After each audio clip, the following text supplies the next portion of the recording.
Hola, bienvenidos a TMT Conversaciones. Hoy estamos con Marta Cruz, que es cofundadora de NextTP Labs y presidenta de ARCAP, la Asociación Argentina de Capital Privado, Emprendedor y Semilla. Marta, ¿cómo va? Hola, ¿cómo estás? Muy bien, gracias. ¿Qué es NextTP Labs? NextTP Lab es un fondo de inversión que invierte en compañías en etapa temprana, que básicamente lo que hacemos es invertir capital y mucho acompañamiento, lo que se denomina habitualmente programas de aceleración. Hasta el momento hemos invertido en 194 startups de base tecnológica digital. En América Latina. En América Latina. Tenemos fundadores de más de 16 países diferentes. No importa la procedencia de la compañía, pero sí importa el lugar que tiene como objetivo, el mercado que tiene como objetivo tiene que ser Latinoamérica. Comenzamos en el año 2011 con, digamos, viendo esta gran oportunidad que hay en América Latina de muchos problemas por resolver y que se pueden hacer a través de la tecnología, donde la tecnología da acceso a diferentes públicos, desde la base de la pirámide hacia arriba, una manera de democratizar un montón de bienes y servicios. Y básicamente ahora estamos en nuestro proceso de apertura de nuestro segundo fondo, que es un fondo de growth, o sea, un fondo de crecimiento para aquellas compañías que ya pasaron por el proceso de seed stage, o sea, de etapa inicial. Dentro de la propia aceleración de ustedes. Dentro del propio fondo inicial de 194 compañías, nuestra tesis de inversión del segundo fondo es invertir en mucha menos cantidad de compañías, en 32 aproximadamente, de las cuales el 70% van a provenir de nuestro primer fondo. O sea, aquellas que tienen más capacidad de desarrollo, más impacto y potencial son las que vamos a acompañar con este segundo fondo, lo cual esto lo hace un poco menos riesgoso que en otros casos, ¿no? Y claro, porque ya hay un recorrido, una experiencia y una prueba de mercado, ¿no? ¿Y cómo se eligen? En el primer fondo, ¿cómo eligieron las compañías en las que invirtieron? Ok, primero es interesante mencionar que para elegir 194 inversiones vimos más de 5.000. Claro.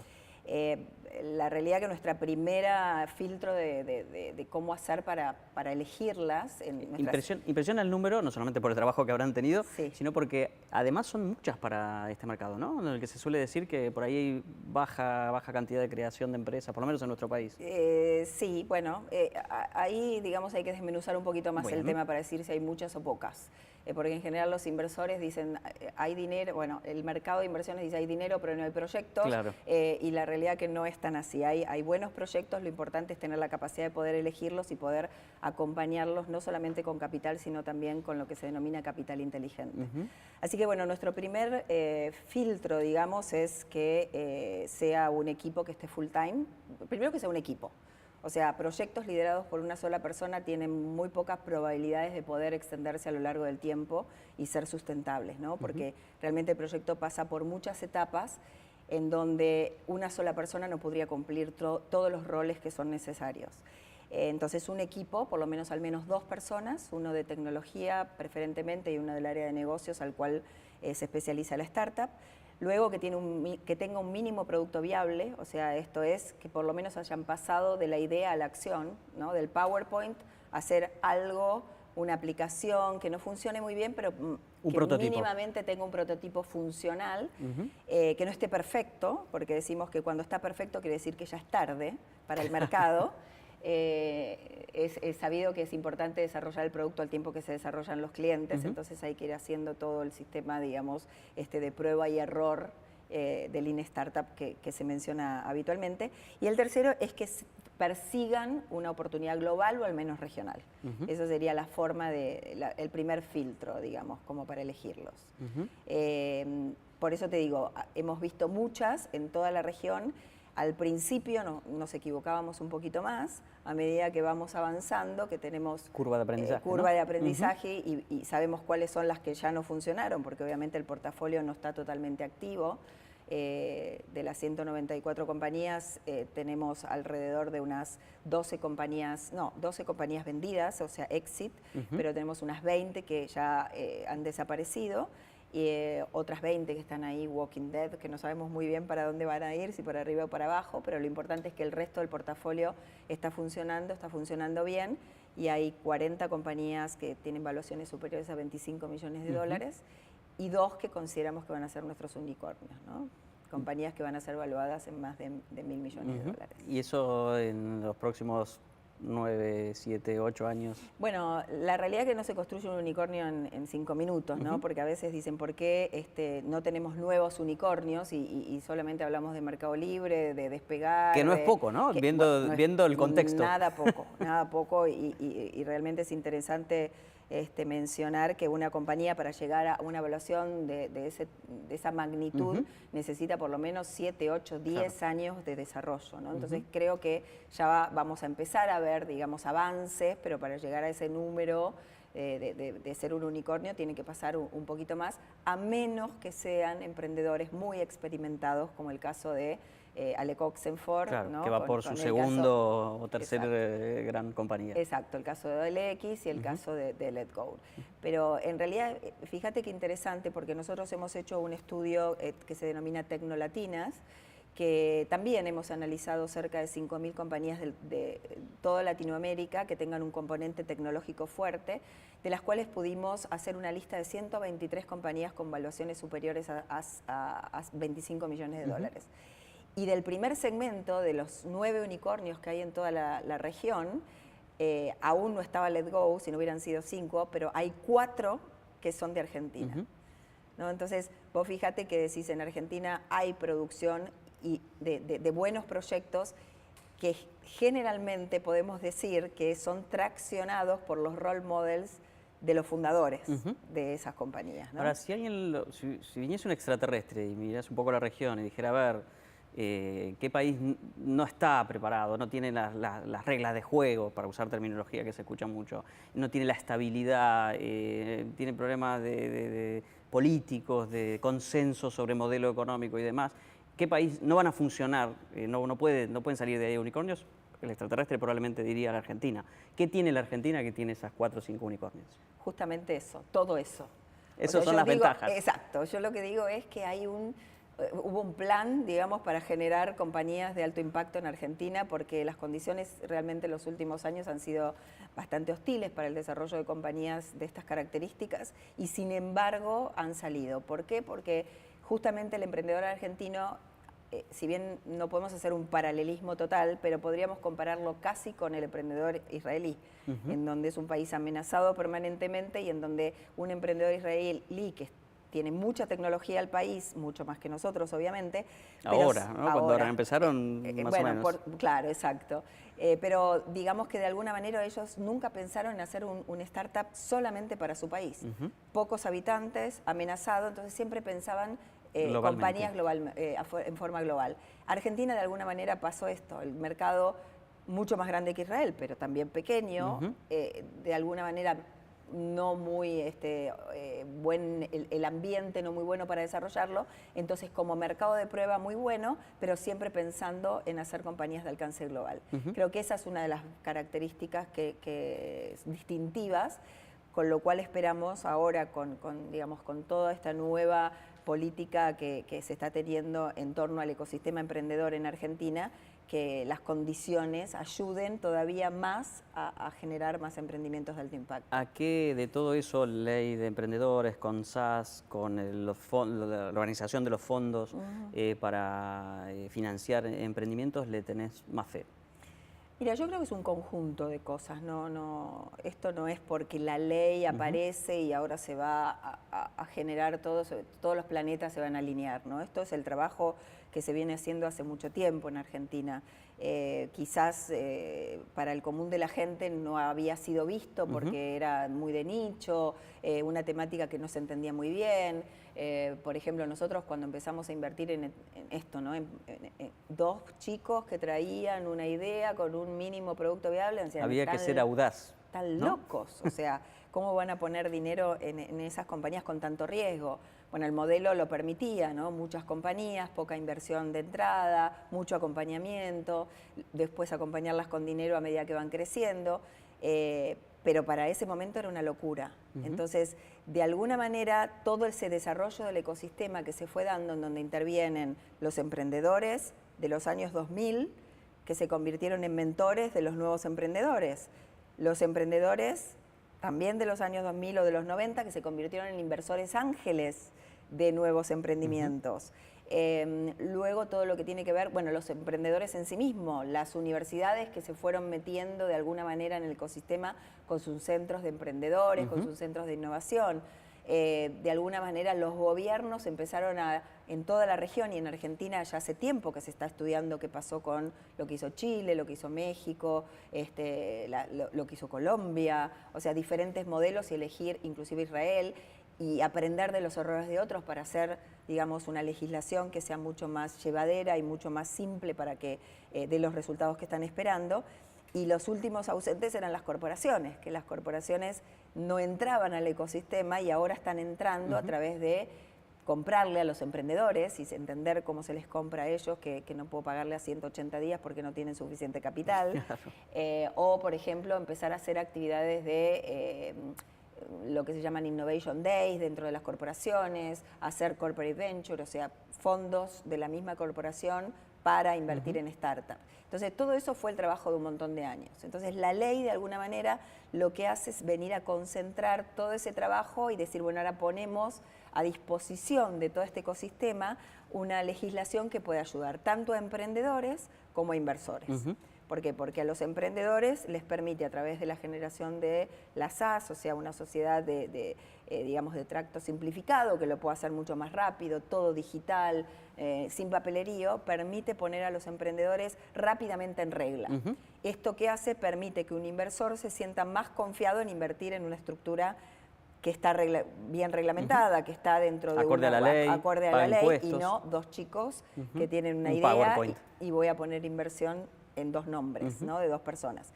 Entonces, por un lado, eso para emprendedores es fantástico en cuanto a su dinámica diaria, pero por el otro lado, el hecho de darle beneficios a los inversores que invierten en compañías argentinas o en fondos que invierten en compañías argentinas, permitiéndoles un beneficio en impuestos a las ganancias, va a ser de que se dinamice el desarrollo del ecosistema de inversión en Argentina. Con este eslabón que faltaba, que estaba más débil. Exactamente. Después el hecho de la reglamentación de las plataformas de crowdfunding, que era algo que no estaba reglamentado.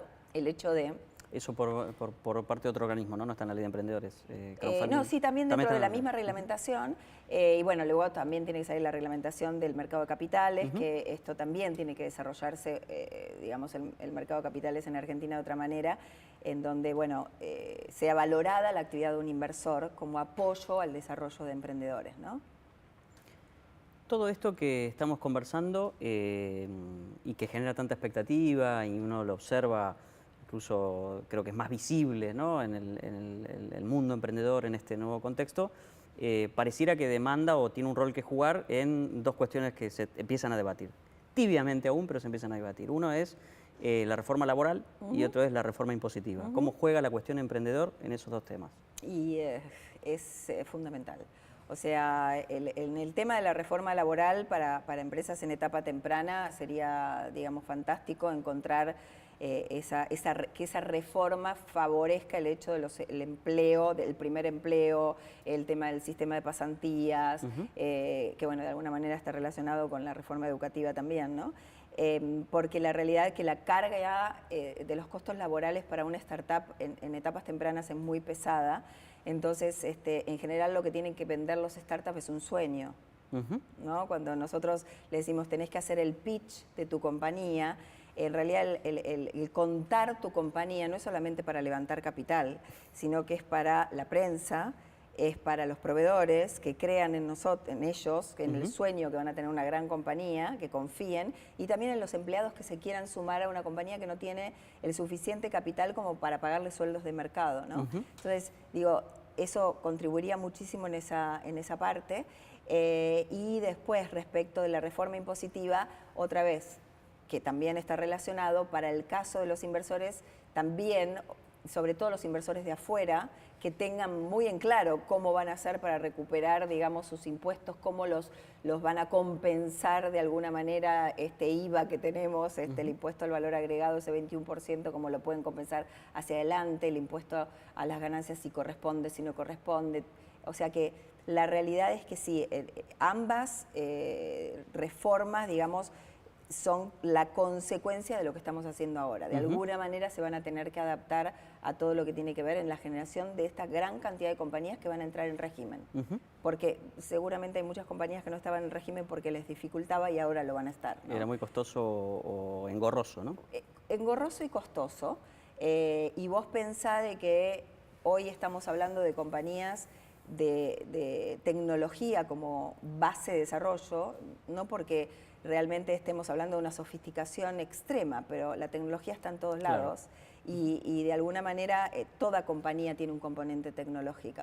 Entonces esto quiere decir que la generación de empleo a partir del conocimiento y empleo de calidad es algo que se va a venir. Y esto es una muy buena noticia, ¿no? Yo pensando en mis nietos, pienso qué bueno que van a tener, digamos, este despliegue de los empleos en donde se valore el conocimiento de las personas más que la fuerza, ¿no?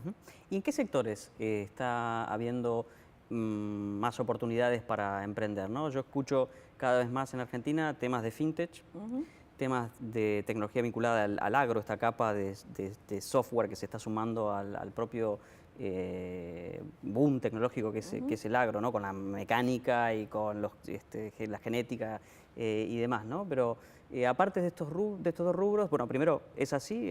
¿Hay un boom ahí? ¿Y qué otros sectores pueden tener mayores oportunidades para emprender? Mira, en realidad no es un boom, primero. Bien. O sea, bajemos un poco la expectativa. Claro, no es que esto es, uy, ahora todo va a ser esto y de repente se va a caer, ¿no? Yo creo que esto está dado básicamente por el hecho de que tenemos nuevos consumidores, ¿no? Y un consumidor como el millennials, que tanto se habla, es el que no va a ir nunca más a un banco y el que va a hacer todo a través de las aplicaciones, ni siquiera sobre un desktop, ni siquiera sobre una computadora de escritorio.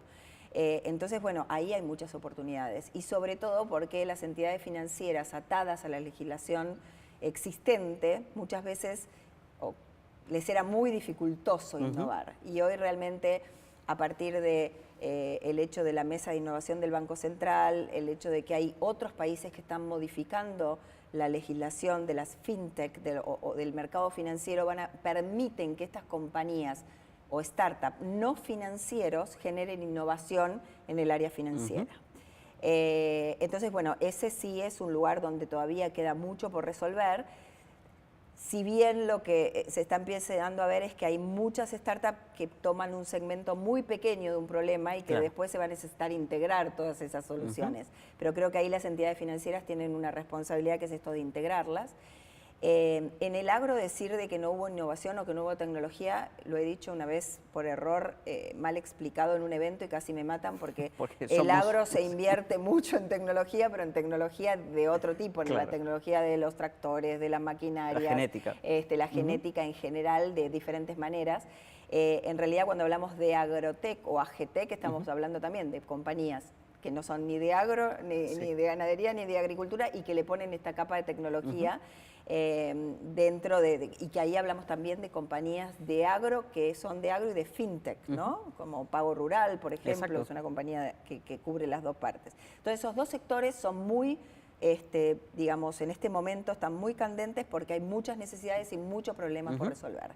Y además, si vamos al área de agro, tenemos Argentina, ¿no? Con el canal Río de la Plata, todo lo que tiene que ver Argentina-Uruguay, si le sumamos Paraguay, realmente es interesante como negocio y por el otro lado hay mucho de impacto a nivel generación de empleo porque los obreros que levantan la cosecha están muy desperdigados por toda la región y a través de plataformas tecnológicas se pueden vincular con la gente que quiere recoger cosecha, ¿no? Entonces hay muchos startups también trabajando en ese caso. Pero bueno, ¿qué otras son? Dentro de mi especialidad, obviamente también tiene que ver con la biotecnología, no es algo que nosotros tengamos el expertise ni el ecosistema armado para ayudar a estas compañías, pero todavía hay mucho por hacer en EduTech. Creo que ahí hay un tema realmente pendiente, hay contadas startups que están haciendo innovación con tecnología en el tema de educación y hay realmente muchísimo en toda la región para resolver. Y el caso de healthcare también, ¿no? Todo lo que tiene que ver con esto de qué hacemos con las consultas que pobres los médicos, los psicólogos y todos los especialistas reciben por WhatsApp y están todo el día conectados y cómo se remunera eso, cómo puedo hacer una manera más adecuada de bajar los costos de la salud a través de la medicina preventiva, a través de la tecnología. O sea que digamos que esos 4 sectores para nosotros son interesantes, y ahora se viene fuertemente el caso de lo que es el real estate y la tecnología, que también es otro de los mercados interesantes para desarrollar. Yo lo veo en mi familia, lo veo entre mis amigas y veo mujeres emprendedoras por todos lados que combinan la vida profesional exitosa con sus casas, sus hijos y demás. Y en la lista de emprendedores exitosos aparecen pocas mujeres. ¿Qué pasa? ¿Las estamos escondiendo? No, no la estamos escondiendo, nos escondemos solas. Sí. A ver, yo estoy trabajando con el tema de mujeres también desde el 2012 prácticamente. A partir de que vimos que hacíamos inversiones y menos del 2% de las startups invertidas tenía una mujer en el equipo fundador. Entonces, como uno de nuestros lead investors, el IDB, el Banco Interamericano de Desarrollo, con el FOMIN, también tenía como objetivo apoyar a la mujer emprendedora en Latinoamérica, porque realmente después de muchos estudios se está viendo que tanto el caso de emprendedoras como fondos de inversión que tienen mujeres son más sustentables a lo largo del tiempo y están teniendo una diferencia de algunos puntos, digamos, en el caso de los fondos de rentabilidad y en el caso de los emprendimientos en términos de generación de empleo, sobre todo, y de compañías sustentables. Pero la realidad es que después de haber trabajado venir trabajando desde el 2011, 2012, que ahora me permite decir que tengo más de un 25% de mujeres en los equipos fundadores, siempre digo, las principales depredadoras de nuestra capacidad de emprender somos nosotras mismas, ¿no? Entonces, creo que, como te decía antes, el hecho de que los varones tienen sus role models y que el varón se muestra y no tiene no tiene vergüenza ni se prepara demasiado para subirse a un escenario ni para hacer una entrevista. Las mujeres somos mucho más precavidas, en general estamos en la parte de operaciones, preocupadas porque todo funcione bien, entonces nos quedamos mucho en el back office y eso hace de que no se vean esas mujeres que están haciendo cosas realmente que están movilizando el mundo, ¿no?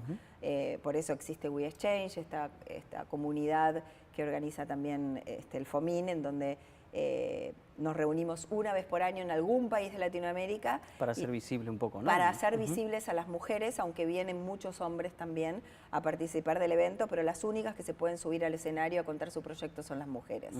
Entonces, yo creo que a partir de ahora se está viendo una mayor participación, pero tiene que ver con eso. No es que nos esconden, sino que nosotros estamos enfocadas por ahí en trabajar e irnos a casa para cuidar a los chicos, para ir a buscarlos al jardín, esta combinación, digamos, de vida personal con la empresarial. Que además no tiene que ver solamente con una cuestión de igualdad, digamos, que es importante, sino también con el éxito de los proyectos, en el sentido de, como bien lo marcabas, de los estudios, todos dicen que la diversidad fomenta la innovación y la creatividad, y no puede haber diversidad si no hay mujeres. Es así. Y la realidad que así bien lo dijiste, diversidad, ¿no? Ni equipos solo de mujeres, ni equipos solos de varones. O sea, tiene que haber un equilibrio porque, como digo yo, hay que aprender, todo el ecosistema o todo, digamos, la sociedad tiene que aprender a escuchar a las mujeres y nosotros tenemos que aprender a alzar la voz, ¿no? Porque realmente a veces somos muy precavidas también en el hecho de imponer nuestras propias opiniones frente a situaciones, porque otra vez tiene que ser perfecto, ¿no? Entonces a veces hay que dejar de ser tan perfecto y realmente poner y aportar nuestro valor desde lo que podemos y a veces sentimos porque tenemos una intuición diferente, ni mejor ni peor a la del hombre, sino diferente, que puede aportar mucho, no que puede, que aporta mucho en una mesa de discusión. Marta, la última pregunta. ARCAP, capital privado, emprendedor y semilla. Y vos hablás mucho de Venture Capital. ¿Qué es esto? Bueno, Venture Capital es una forma, digamos, de financiación de compañías en etapa temprana, que tiene diferentes acepciones. Hablamos de capital de riesgo, el cual es una palabra que yo... Nadie quiere poner capital porque tiene mucho riesgo. Exacto, o sea, es como la profecía autocumplida, ¿no? Aún cuando sigue siendo riesgoso, pero lo importante tiene que ver con que es capital emprendedor, ¿no? Es ese capital en donde ese tipo de inversión, de fondos de inversión de venture capital que invierten en etapa temprana, que, vuelvo, no invierten solo en capital, en dinero, sino Se en comprometen capital bastante inteligente. más. Te comprometes a través de red de mentores, a través de los mismos founders, a través de una red de contención. Y esto es lo que hace que realmente se produzca lo que hablamos ahora, que es las inversiones con propósito, ¿no? Que con el propósito de impactar en la triple I, ¿no? El impacto social, el impacto ambiental y el impacto económico. O sea, podemos hoy decir que puedo ganar dinero a través de una inversión y a través de impactar positivamente en la sociedad, lo cual es un cambio de paradigma realmente muy potente a la hora de poder desarrollar este ecosistema de inversión que queremos desarrollar desde ARCAP. Muchas gracias. Gracias a vos. Estuvimos aquí en TMT Conversaciones con Marta Cruz, que es presidenta de la Asociación Argentina de Capital Privado, Emprendedor y Semilla y cofundadora de NextTP Labs.